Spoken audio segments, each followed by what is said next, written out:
Hello YouTube, today we're going to do the unboxing of a Giraud annealer. And here we go.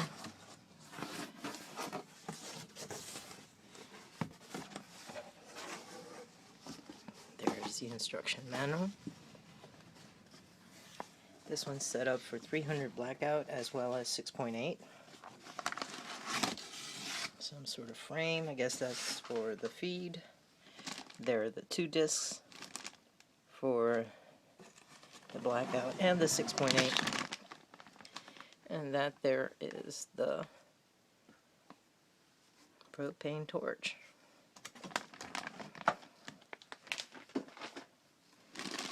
Let's see if I can pull this out. Wow, I'm stronger than I thought. That bad boy is going on the bench. That is one big bad boy. There it is. Seems to be one last thing left in the box. What might that be? Oh, that's the feed plate. It has 4 heavy-duty rubber feet. It's a well put together machine. Heavy. Tools that I use for the installation, which is just a small wrench. I believe it's a 6-inch wrench, and my little screwdriver with that attachment so I can get into there without too much of an issue. Then the blade to cut my Teflon tape, and that's pretty much it. It's a 1/4-inch bolt. It needs a 7/16 wrench, and the nut is on the other side. However, it's held in place by a very, very nice system which attaches to the front of the base and kind of pulls it in.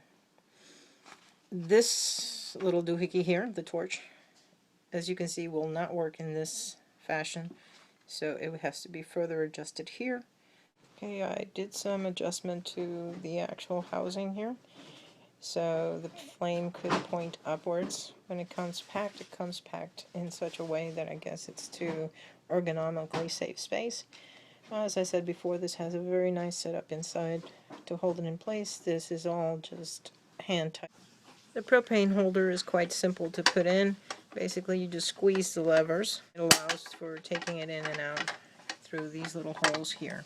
Heavy gauge, all nicely insulated, so when the tank does go in, it does not in any way hit the bare metal. So it's nicely adjusted. So once I put in the propane tank, it'll go over the top. This will be the configuration of how you're going to put your back plate and your frame for your annealer. These 2 screws right here for the left side as you're looking at it from the front. These 2 are for the right side of the frame and the brackets. You're going to need a hex type screwdriver, something like this, because as you can see, these are not Phillips head. So play with it, find one that works. I'm not sure what size this is, and once I do find out, I will put it up there. What I found of interest is that the holes on the frames are smaller than the holes on the back frame. However, the screws do not have nuts with them. So either they're going to go in this way and they will hold this back somehow under pressure. Remove the 2 screws where I'm going to put my bracket. I've only put in one side of the bracket and attached it to the faceplate or the back plate. I was doing some trial and error to see what works best, and apparently what works best is to actually put in the frame first.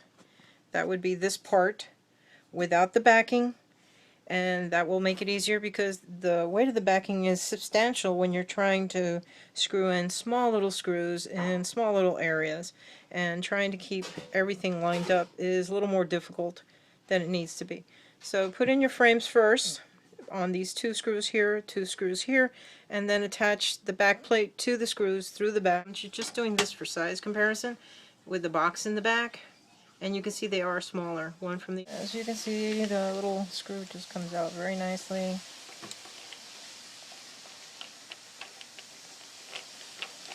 Very, very nicely. So this side we're just going to put in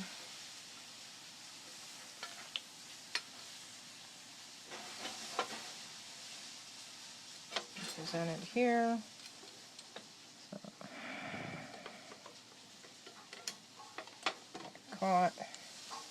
I would just say don't even try to line them both up until you've got one caught.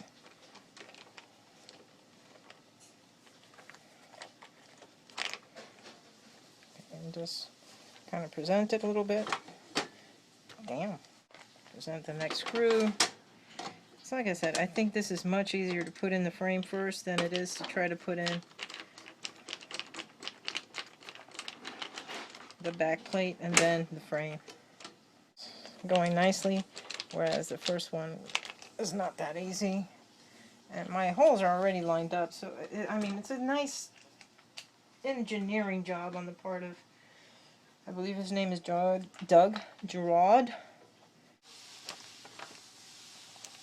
Propane tanks require that you use some sort of either dope or Teflon tape. So I have Teflon tape on hand, and I'm going to do it, I believe it's clockwise in this case because it goes this way. Yeah, clockwise because in order to thread it, it goes this way. And I already tested the thread to make sure that's the way it is. Tape is on. Not pretty, but it'll work. Putting on the tape, male, fitting into the propane torch. Set it up to see pretty much the machine is working, which it is. The motor's quite small. I was very amazed. But then again, this is not such a huge setup. And as you can see, that's my 223 family that I'm going to use for the blackout. It's working very nicely. The clearances are great. I'm sure the shells are going to fall just beautifully. And that's for the .457, which is for the 308 and also 6.8. Or 2 cases, I should say. And now it's going to go down. It's going to fall down. Wow, that was amazing. I thought it actually was going to fall down. Wow. And see, had I had my torch set up and everything, this would be a thing of beauty. See? Boom. Got it. Next one coming. Wow, that is beautiful. That is one beautiful machine. And the way it works. Hats off to Giraud. Nice. Now it's in there nice and snug. It's not going anywhere. I mean, it's snug. I have an AR lighter. And we're going to open up the tank. Wow. Adjustment for speed back here. On and off switch as well. Turn off the regulator here.